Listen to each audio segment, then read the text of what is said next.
I advise students, as much as possible, look for the job that you would take if you didn't need a job. I mean, don't sleepwalk through life, and don't say it's all going to be great. I'll do this and I'll do that, and I'm just marking time till I get to be older. You really want to be doing what you love doing, and you can't necessarily find it on your first job. Right. But don't give up before you find it.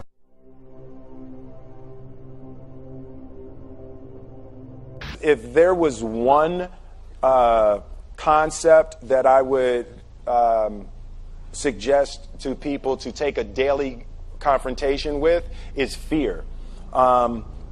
The problem with fear is that it lies, right? So fear tells you, hey, if you say that to that girl, she's going to know she has you. And she'll never really be attracted to you if she knows how much you attracted to her. Don't say that. No, how we get her is when she walks by, ignore her. Right, it's a swoop. It's like pop it on your shoulder. Fear tells you dumb like that, right? So for me, the daily confrontation with fear has become a real practice for me since about three years ago. I went skydiving in Dubai, right? And skydiving is a really interesting confront with fear, right? So I gotta stand up. I'm sorry, I gotta stand up. All right. So all your friends, what happens? You go out. I dropped my thing. So what happens is you go out the night before, and you take a drink with your friends, and somebody says, "Yeah, we should go skydiving tomorrow." And you go, "Yeah, we'll go skydiving tomorrow." Yeah, yeah. And you go, "Yeah," and everybody goes, "Yeah," right? And you go home by yourself. You're like, right? And you're like, well, I mean, they was drunk too. Right, so maybe they not, maybe. I mean, we don't have to go. We don't have to do it. So then that night you're laying in your bed and you just keep, and you're terrified. You keep imagining over and over again jumping out of an airplane, and you can't figure out why you would do that, right? And you're laying there and you have the worst night's sleep of your life, but you still have the hope that your friends were drunk, right? So you wake up the next day and you go, down and you say where you were going to meet and everybody's there. You're like, all right, cool.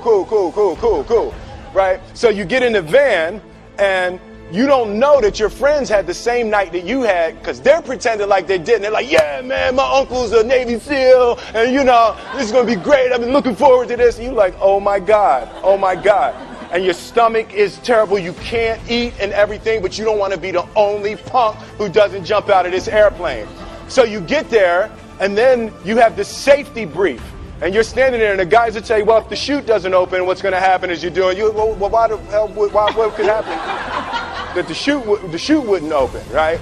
So you do a thing, and what you do is your first jump, you're attached to a guy who is going, he's going to walk you out. So you go, and you get there, and there's an airplane, and nobody's stopping. Everybody's still going. So you get onto the airplane and you're sitting there and it's extra because you're sitting on some dude's lap, some stranger. You're sitting on his lap. And it's like, you're trying to make small talk. Yeah, man. So you be jumping with people all the time, huh? Right? So, and then you just want to make sure, you got kids, right? You got people you need to see, right? You just want to make sure he's serious, right? So you get in there. So everything's normal. So you fly and you go up to 14,000 feet. And you notice there's a light. It's red and it's yellow and green, right? So right now the light's red. So then you start thinking at some point the light's going to go green, but you don't know what's going to happen, right? And you wait and it goes yellow. And the light goes green, and somebody opens the door, and in that moment you realize you've never been in a freaking airplane with the door open. Right? Terror. Oh, sorry, I'm spitting. Oh, sorry. No, terror. Right? So you go, and then, if you were smart, you sat in the back, so you don't go first, right? And then people start going out of the airplane. And you go, and the guy walks you up to the end of the thing, and you're standing and your toes are on the edge and you're looking out down to death. And they say, on 3. And they say, 1, 2. And he pushes you on 2 because people grab on 3. Right? Right? And you go, and you fall out of the airplane, and in 1 second, you realize that it's the most blissful experience of your life. You're flying, right? It doesn't feel like falling, right? It's like you actually are kind of held a little bit by the wind, and then you start falling, and there's zero fear. You realize that the point of maximum danger is the point of minimum fear. It's bliss. It's bliss. And you're flying. Right? And you're doing that. And then 20 seconds, 25 seconds, 40 seconds. And you have enough time to just kind of be like, oh, that's that building. That's how I like that one. Oh, you can see the ocean. Right? You start doing all of that. And the lesson for me was, why were you scared in your bed the night before? What do you need that fear for? Just don't go. Why are you scared in your bed 16 hours before you jump? Why are you scared in the car? Why could you not enjoy breakfast? What did you need that? The fear is fear of what? You're nowhere even near the airplane. Everything up to the stepping out, there's actually no reason to be scared. It only just ruins your day. You don't have to jump. And then in that moment, all of a sudden, where you should be terrified is the most blissful experience of your life. And God placed the best things in life on the other side of terror. On the other side of your maximum fear are all of the best things in life.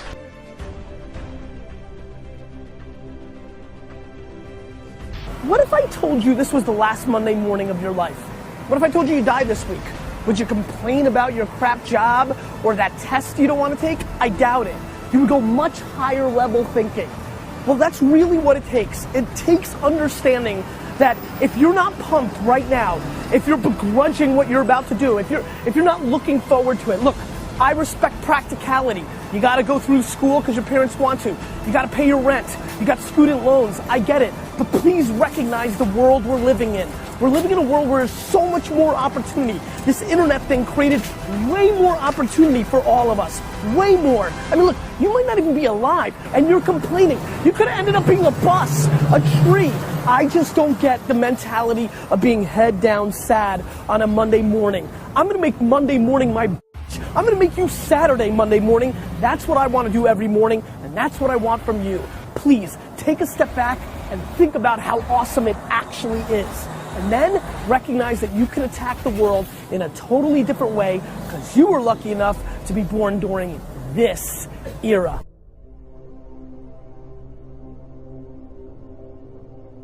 Imagine we're standing in a big empty room, right? And we're standing in one corner, and I give you a simple instruction. I want you to go to that corner in a straight line, right? Off you go. No big deal, right? Without telling you, I slip a chair in front of you. What do? You go around the chair. Now, you just disobeyed what I told you to do. I told you to go to that corner straight line.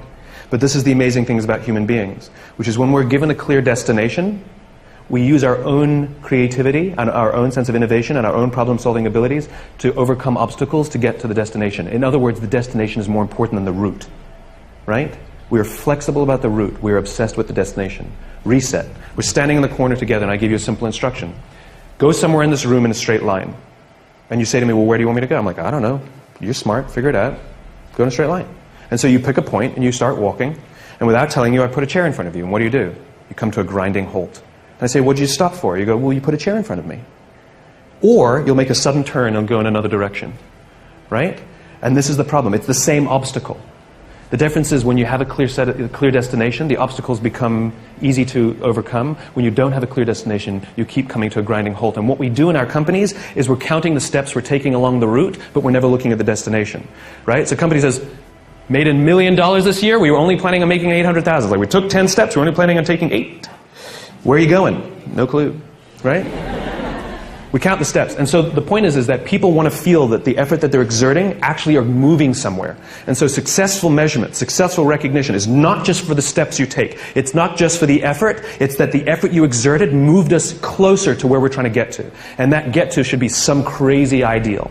My ideal is to live in a world in which the vast majority of people wake up every single morning, inspired to go to work and fulfilled by the work that they do. And the couple of measurements that I use are if the book is selling, and by the way, people ask me, how many have you sold? I have no clue. I've never asked the publisher because I don't care. I really don't care how many I've sold. What I care about is the Amazon rankings and that those are going steady or up and not plummeting, because that means other people, right? Because I don't have a publicist, I don't have a marketing strategy on purpose. I didn't hire one of those companies to sell the book for me. And the reason is because I'm not interested in book sales. I'm interested in the spreading of an idea. And so I just use that as a metric to help me understand, am I sort of marching in the, because the more I preach, is it resonating? And so you have a couple of these imperfect measurements that help you understand, are you going along the way? So it's not just great effort, look what you achieved, because that's what we're doing now. Right? Our goal is to increase top-line revenues by $50 million. For what reason? Right? Which is, we have to know the destination, and then we say, amazing. You took us that much closer. And if we go to the right, it's because we were overcoming an obstacle. If we hadn't gone to the right, we would have been stuck forever. Thank you. It's not always straight lines. It's not always straight lines. But it's in one direction.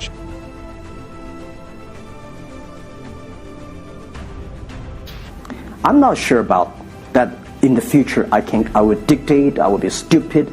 That's why I should retire early when I'm young. That is why I have a lot of things that I dream I want to do. I want to do philanthropy, I want to be a teacher, I want to go back to school, I want to do the environment. And the world is so wonderful. Why should I be the CEO of Alibaba all the time? I'm coming to this world not to work. I want to come to this world to enjoy my life. I don't want to die in my office. I want to die on the beaches.